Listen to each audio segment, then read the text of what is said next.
ahí la vuelta, si es solo una cosa de red. Entonces, esperemos que le dé. Ok.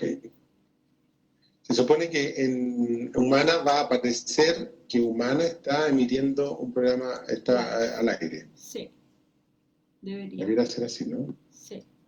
Ahí a mí me llegó el aviso. Sí. Entonces, después de toda la vuelta tecnológica, aquí estamos, en vivo. Como todos los Por martes. fin.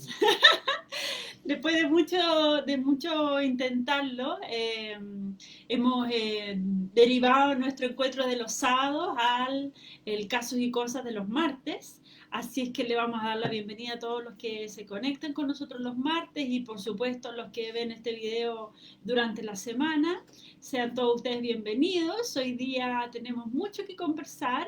Probablemente vamos a dejar algunas de las tareas que teníamos pendientes un poco en pausa. Porque tenemos ahí el agrado de contar hoy día con la visita, voy a decir, ¿cierto?, de el gran amigo Jaime Dabañino, ¿cierto?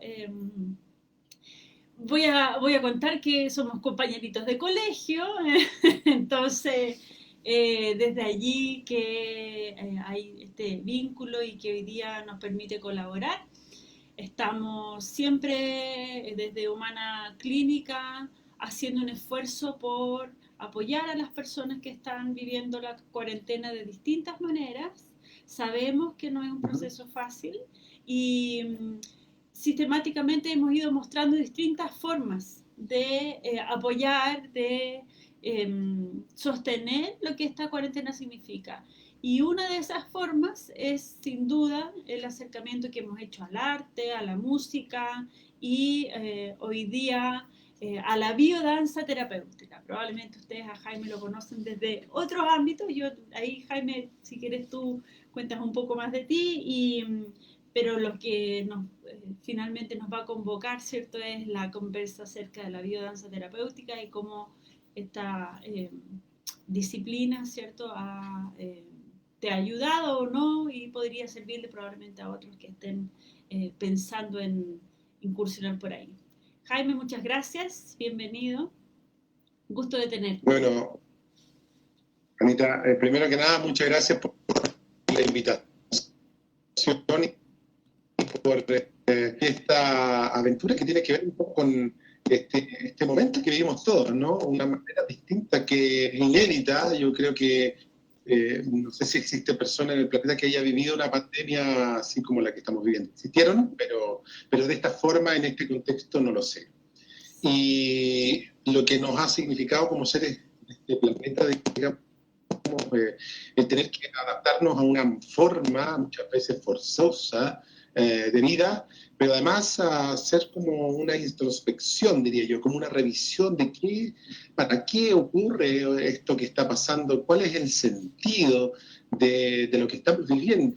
¿Esto ocurre porque sí nomás o ocurre porque tengo algo que aprender aquí y tengo que detener un poco el paso para observar, para revisar, para darme cuenta lo que he hecho, mirando hacia atrás, y lo que he recorrido, y cómo ha quedado el camino que he recorrido, cómo lo he ido dejando en función de mi propósito, y de acuerdo a eso, cómo veo el camino hacia adelante. Entonces, es un paradigma que se nos presenta y sobre el cual tenemos ya varias herramientas en el cuerpo que nos podrían facilitar el camino para entender que estamos en un proceso de transformación y que con esas herramientas que hemos adquirido en la vida podríamos allanar el camino como para hacerlo de una manera mucho más, diría yo, como ecológica, ¿no? En equilibrio con la naturaleza y con el planeta, que es el que nos sostiene finalmente. Si no, definitivamente pensar en la idea de poner en la cuenta regresiva y decir, bueno, nos van quedando cada día más años de vida y tenemos que aprovecharlo, no sé. Pero bueno, aquí estoy. Así que muchas gracias por la invitación. Súper, te pasaste. Oye, bueno, súper intenso, pues, lo que tú dices. Esas son preguntas que probablemente nos podrían tomar la vida, ¿no? ¿Para qué nos sirve? ¿Cómo me voy a reinventar? ¿Cómo sigo para adelante? Es que estamos, así es que, claro, es súper intenso y además todas esas preguntas vienen junto con casa, trabajo, hijo, familia y la problemática cotidiana. Entonces, sabemos que no es fácil. Y cuéntame un poco, Jaime, ¿cómo lo estás viviendo tú? ¿Cómo ha sido para ti? ¿Eres de los que se está leyendo los libros pendientes? O te estás ocupando demasiado? ¿Cómo ha sido para ti?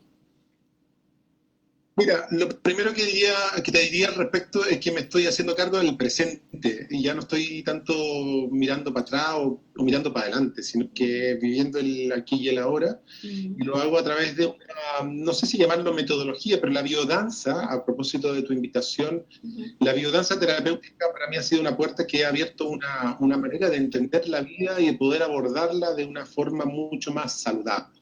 ujú, Y lo primero que he aprendido en la biodanza terapéutica es poner en el aquí y el ahora, es decir, vivir la vida en primera persona presente. ujú, Y eso ha significado aprender no solamente a mirar lo que está ocurriendo aquí y ahora, que es lo único que tengo, lo único que tenemos en este momento, sino que además me ha permitido darme cuenta de quién soy en el sentido de abordarme y reconocerme. Y en ese reconocerme tiene que ver con el hacerme cargo del quién soy, ¿no? mm, Y ese hacerme cargo tiene que ver con varios aspectos que en biodanza yo aprendí de una manera muy como una metafórica, ¿no? Las luces y las sombras. A mm, través de la biodanza yo pude descubrir que todos, estamos constituidos de luces y de sombras, que no somos precisamente el pavo real que tiene unas plumas esplendorosas y que aparecen solo en el momento de conquista, porque ese pavo real, en un momento, tiene esas mismas hermosas plumas que no se ven, pero sí, hay otras que también lo constituyen y que no son tan bellas, pero que forman parte de su esencia. Y por lo tanto, esa metáfora que yo aprendí en la biodanza me ha servido como para reconocer que hay cosas de mí que no me gustan, pero que sin duda son las que tengo, y que tengo que aceptarlas porque son parte de mí. Y aceptarme, reconocerme, de alguna manera hacerme cargo y no tener que empezar a esconder aquellas cosas que no me gustan de mí. Es decir, de alguna manera he aprendido a ser un poquito más honesto, no para los demás, no con el entorno, sino que conmigo mismo. mm, Esa frase que hemos escuchado muchas veces, es lo que hay. Sí, es lo que hay, pero bueno, mm, y genuinamente, no con una actitud peyorativa, sino que al contrario, decir, bueno, sí, esto es lo que hay, ujú, esto es realmente, y no es que sea de menos, sino que es íntegramente todo lo que soy. ujú. Y cuando haces este camino, Jaime, porque la verdad es que pasar desde, ¿cierto?, estar centrados en el futuro, qué quiero hacer, o estar centrado en el pasado, ¿cierto?, que todo pasado fue mejor. ¿Cómo haces este viaje a estar en el aquí y el ahora? Porque claro, la mañana uno se mira al espejo y no siempre a uno le gusta lo que ve, ¿no? Entonces, ¿cómo has llegado a ese camino? En las semanas pasadas, por ejemplo, hemos tenido gente que se conecta y dice, mira, empecé a hacer meditación, había alguien de Arica que dijo, mira, yo empecé con la yoga, una colega dijo, sabes, yo empecé a hacer ejercicio, finalmente el 1 de julio partí con el ejercicio. ¿Te pasó un poco así? Dijiste, bueno, de aquí en adelante estoy en el aquí y el ahora. ¿Cómo ocurrió? Lo que pasa es que tú planteaste algo que tenía que ver, que dijiste ahí, estar centrado en el futuro o no estar centrado en el pasado. Y la verdad es que una de las cosas que me ha permitido este, hacerme cargo es justamente a no estar autocentrado. El autocentramiento yo creo que es el mal mayor, ¿no? Mm, Porque pongo al centro de todo el ego. Y eso es lo que me obnubila, lo que me enceguece, lo que no me permite ver, ni siquiera reconocerme, mm, porque está todo enceguecido, está todo cubierto justamente por ese manto que es mi propio ego, que no me permite ser yo auténticamente. Actúo finalmente en función de, bueno, algo que también aprendí en la biodanza que tiene que ver con la falla básica, la falla básica que es la que todos tenemos, ¿no? Esta carencia afectiva de la que todos somos víctimas de alguna manera cuando nacemos, porque el sistema en el que vivimos de alguna manera está ordenado así. Entonces, siempre hay una falta, siempre hay una carencia que uno busca y la busca generalmente fuera de uno, fuera de sí, para satisfacer ese espacio que no está o ese vacío que hay en cada uno. Y entonces, claro, ahí el ego hace la de Kiko y Caco y finalmente siempre está jugándonos malas pasadas porque siempre estamos buscando fuera, voy a decirlo en primera persona para ser consecuente lo que te decía recién, siempre estoy buscando fuera de mí lo que está dentro de mí. Entonces estoy tratando de satisfacer el ego con algo que llene este saco de aquello que necesito. ¿Qué es lo que necesito? Amor, necesito afecto, necesito reconocimiento, necesito que me digan que soy bello, que soy inteligente, que soy buena onda. Pero resulta que todas las personas me pueden decir eso y sin embargo quien debiera creerlo o sentirlo soy yo, no lo creo ni lo siento. Por lo tanto, ese saco que yo trato de llenar con todo esto que estoy necesitando y queriendo de afuera, porque estoy muy autocentrado, es un saco roto que nunca se termina de llenar y finalmente, aunque me prometan el oro y el moro, nunca estoy satisfecho, siempre estoy incompleto, porque esta carencia funciona de esta manera. Entonces, el estar autocentrado diría que es uno de los, diría como una de las peores patologías que vive la sociedad en la que estamos. El ego. Guerra de ego, tratar de imponer lo que yo creo, lo que yo digo, lo que yo pienso, y no ser empático y no ver que el otro puede tener una razón que es totalmente distinta a la mía y que cabe, porque en esto cabemos todos, y tratar de imponer. Entonces aquí se activan un montón de factores que tienen que ver con el estar autocentrado en esta notipia que es justamente no abrirse a la posibilidad de que yo soy igual que el que está más allá, que el que está más acá, y finalmente poder aceptar realmente lo que las demás personas también puedan sentir. Y lo que pasa ahí es que entramos con otro tema que tiene que ver con los prejuicios. Los prejuicios son dentro de esta idea de estar autocentrado, los que no me permiten ser. Yo puedo prepararme para hacer una charla o un discurso delante de un grupo de personas, pero siempre voy a ir con el temor de que no, pucha, no me va a salir bien, me va a equivocar, en realidad yo no sé hacerlo, y quizás qué van a pensar, qué van a decir, se van a reír de mí, a lo mejor voy a hacer el ridículo.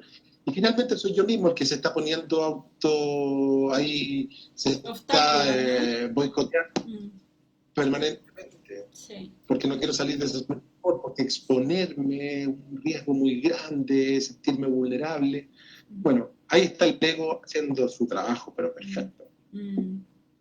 Y Jaime, entonces, este viaje a la biodanza terapéutica también naturalmente va a obligar a una mirada interior, ¿cierto?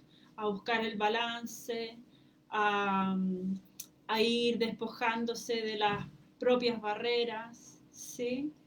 ¿Y cómo crees tú que podría, antes de hacer mi pregunta, antes que me olvide, me habían pedido la dirección donde está el live, así que se los puse ahí en el chat, que por WhatsApp me lo habían pedido, para que nos encuentren en el live. Recuerden que estamos transmitiendo en vivo desde Humana Clínica.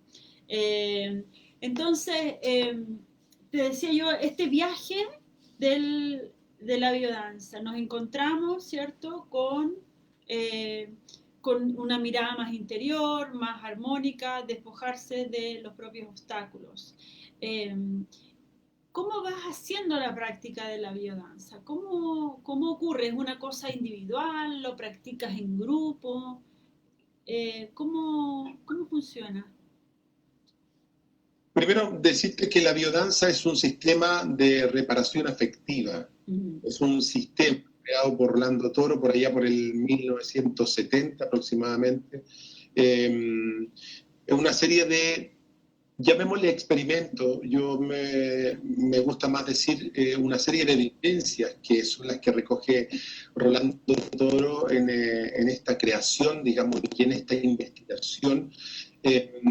Y el gran resumen, digamos, de lo que es la biodanza es que es un sistema de reparación afectiva. Es un sistema que ayuda a potenciar valga la redundancia, nuestros potenciales genéticos. Los seres humanos estamos dotados de características biológicas naturales, vienen con nosotros. El afecto, la sexualidad, la vitalidad, etcétera, ¿no? Hay un montón de elementos que forman parte con los cuales nosotros venimos desde antes que nacer, ya están incorporados en nuestro ADN. Y los niños están libres de muchos prejuicios y son auténticos y son espontáneos y se manifiestan abiertamente y libremente porque son así. Basta que un niño tenga hambre como para que se ponga a llorar y ya, no pregunta ni dice nada, él es. Sí. Y el tema es que en la sociedad nosotros vamos desarrollándonos y este desarrollo que tiene que ver con establecer ciertas reglas de normalidad dentro de una norma establecida como sociedad, es que nosotros vamos perdiendo esas características esenciales que tenemos como seres. Sí. Entonces nos vamos rigidizando, ¿sí? Sí. Nos vamos... o sea, no hagas eso porque es malo, no comas eso que es caca, no grites tanto porque molesta, no corras cuando... Mira, hay algo, básicamente lo que resume esto es que cuando somos guaguas y todavía no caminamos, estamos todo el día en función de que el hijo que todavía está gateando camine, entonces lo tratamos de parar para que camine, decimos a ver, que camine, ya, un pasito, qué sé yo, y cuando va... Todavía no habla y dice, a ver, diga mamá, diga papá, y logra decirlo. Cuando ya logra decir mamá y papá, o cuando ya logra hablar, o cuando ya logra caminar, le decimos, quédate callado y quédate ahí sentado, no hagas nada. Sí, qué terrible, ¿no? Bueno, eso nos debe pasar ahora que estamos encerrados, ¿no? Y nos queremos mover. Entonces, claro, es una contradicción porque finalmente atentamos contra nuestra propia naturaleza, no dejar ser. Entonces nos vamos achatando, nos vamos así como rigidizando, ¿no? Y nos cuesta expresar, nos cuesta manifestar, nos cuesta salir de este espacio porque quizás qué van a pensar, si yo te miro con una mirada especial, tú vas a pensar que a lo mejor yo estoy pretendiendo. Hay una serie de un montón de fantasmas que están en nuestra conciencia que no nos dejan ser. Entonces la biodanza como sistema de reparación afectivo es justamente un sistema de reaprendizaje de nuestros potenciales genéticos. No es que aprendamos nada, es que volvemos a ejercitar, a poner sobre nuestra vida aquellos potenciales de los que estamos dotados. Entonces nos reencontramos con una parte de nosotros afectiva muy bella, con nuestra sexualidad, con nuestra forma de mirar la vida, de mirar la vida con la alegría de vivir, con la posibilidad de ser auténticamente conmigo mismo feliz, encontrar con mi propio yo y además en coherencia con un entorno. Entonces, finalmente, y se hace todo esto a través de una metodología que no es que en una sesión viva como estoy haciendo. O sea, que dos personas en la calle que no se conocen se miren detenidamente a los ojos durante un minuto es algo que no pasa. Algo que hoy día es impensado. Nadie se atreve a eso porque uno va a pensar, algo me quiere hacer, o el otro va a pensar, algo quiere. La intención es... Sí. Hemos perdido esa forma de comunicarnos de una manera más sensorial. Y en la biodanza se ejercita en reuniones que son semanales, en un colectivo de personas, que son grupos regulares que se establecen de un y de un mínimo. El máximo podrían ser muchas personas, pero siempre hay un mínimo para que se pueda trabajar, digamos, todo esto que se rige en función de líneas de vivencias. La biodanza no es solamente, como su nombre pudiera hacerse creer, muchas personas me dicen, no, pero que la biodanza es ponerse un tutú y ponerse a saltar y dar unos pasos, que se bailar al ritmo de la música. No es precisamente eso, ni tiene que ver con una técnica específica, no es como la danza, ni como el ballet. Diría yo que la biodanza es la unión de 3 elementos, sino más, pero básicamente son la música, el movimiento y la poética, expresada como, no como poesía, sino que como la metáfora de la vida. A través de la metáfora yo explico cómo se hacen los ejercicios y qué relación tiene ese ejercicio específico de la biodanza con la vida, con lo cotidiano. Y esto se hace de manera metafórica, interpretando el movimiento como, por ejemplo, somos todos parte del bosque, cohabitamos y coexistimos. Eso es decir, todos vivimos en esta ciudad y tenemos que, de alguna manera, acomodarnos a vivir de manera empática entre todos, ¿sí?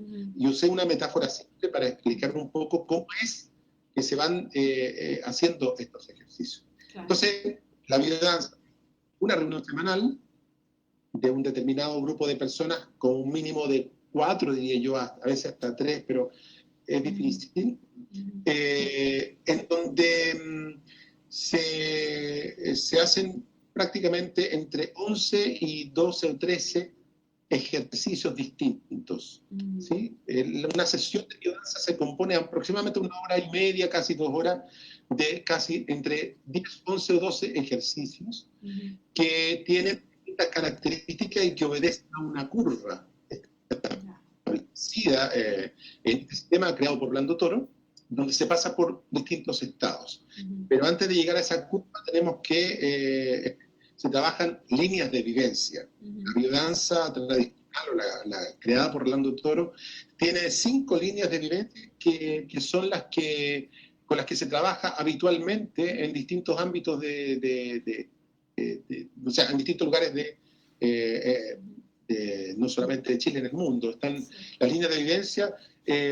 Son, por ejemplo, donde se desarrolla o se estimula el sistema neurovegetativo, el simpático, el parasimpático, la homeostasis o homeodinámica, que es el equilibrio interno de todo nuestro sistema, el instinto de conservación, estamos hablando de la energía, de la acción, de la resiliencia, de la inmunología.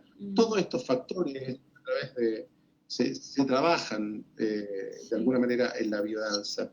Y bueno, las líneas de vivencia son la afectividad, la creatividad, la sexualidad, está la trascendencia. Hay otras 2 que se incorporaron, por lo menos en la escuela a la que yo pertenezco, que es la biodanza terapéutica, que son, dentro de las 5 líneas de vivencia que te mencioné, 2 más que son la estética y la libertad, que son otros elementos que se incorporan a la escuela tradicional de la biodanza. Perfecto. Y entonces, déjame ahí preguntarte, porque fíjate que da la impresión, ¿cierto?, que estas líneas de vivencia y estas actividades que se hacen en grupo es muy coherente con lo que probablemente nos está proponiendo esta crisis sanitaria, ¿no? De volver al origen, de quedarte en casa, de estar con los tuyos, de vivir tal vez una vida más simple, etc. Pero la grupalidad hoy día está restringida, ¿no? Tenemos esta limitación por razones de salud. ¿Cómo crees tú que podría integrar entonces este trabajo, ¿cierto?, que es tan afectivo, que está basado en la grupalidad, en este momento del aislamiento físico? ¿Cómo te ha servido a ti? Hoy día se sigue haciendo biodanza así a distancia, a través de estas mismas plataformas como el Zoom.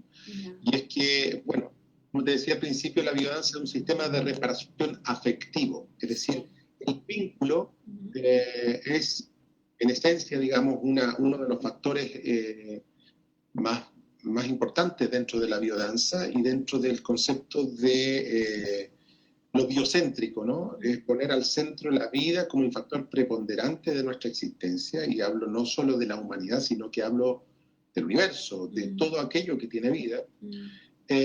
Claro, en esta circunstancia en donde no nos podemos abrazar, donde no existe el contacto, donde no podemos expresar y manifestar lo que en esencia también somos personas con, digamos, con sensoriales, con nuestros sentidos, digamos, para poder vivir.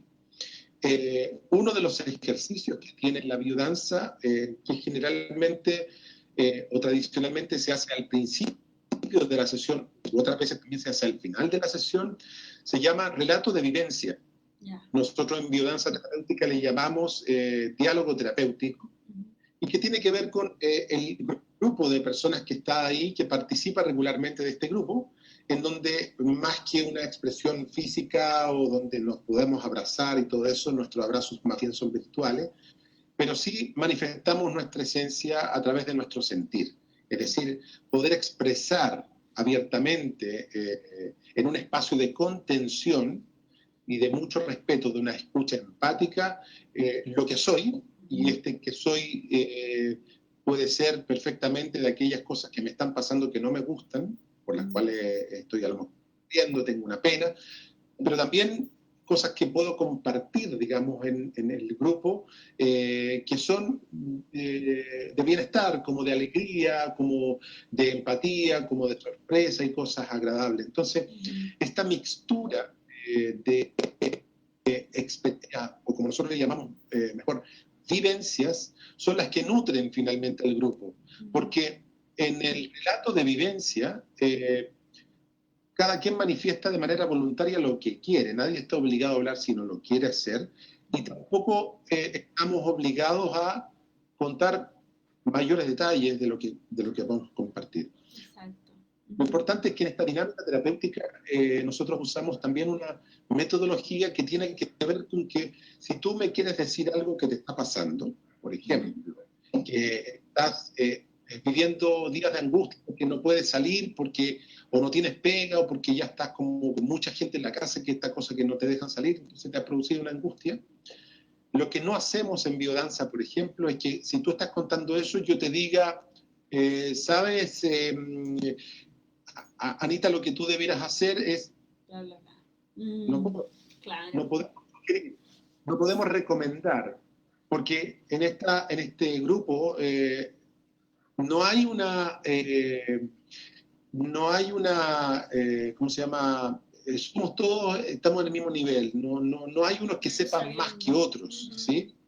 Entonces, prácticamente de lo que se trata en este relato de vivencia es que las personas puedan contar y manifestar esencialmente cuál es la emoción que están queriendo expresar a través de esas palabras. Más allá de que diga que tengo una angustia, pero cuál es la emoción que está generando esa angustia, qué es lo que hay detrás de eso. Sí. Entonces, no hay jerarquía en este diálogo terapéutico, y por lo tanto, el ejercicio consiste en tratar de ayudar a la compañera o compañero de que, haciéndole preguntas, podamos facilitar en ella la posibilidad de poder sacar lo que quiera expresar, que pueda manifestarlo genuinamente, y no recomendar ni hablar en primera persona ni sugerir nada. Sí. Ayudar y facilitar que otro pueda manifestar.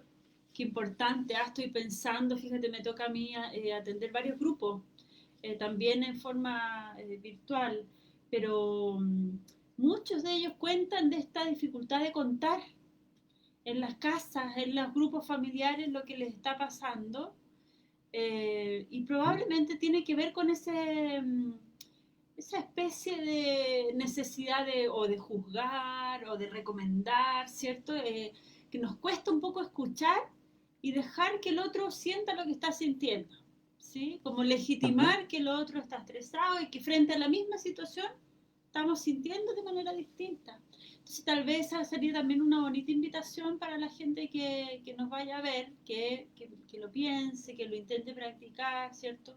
Escuchar al otro significa poner atención, ¿cierto? Abrir las orejas, digo yo, y cerrar la boca y estar ahí para que la otra persona pueda entender también lo que le pasa sin necesidad de tener un plan, ¿cierto?, de trabajo, ni mucho menos, porque probablemente no, todavía no estamos en la etapa de la respuesta, sino que más bien de hacerse preguntas, de identificarse en esas emociones, ¿no? Y eso debe Y yo te diría que, tener un poder emocional muy potente, ¿no?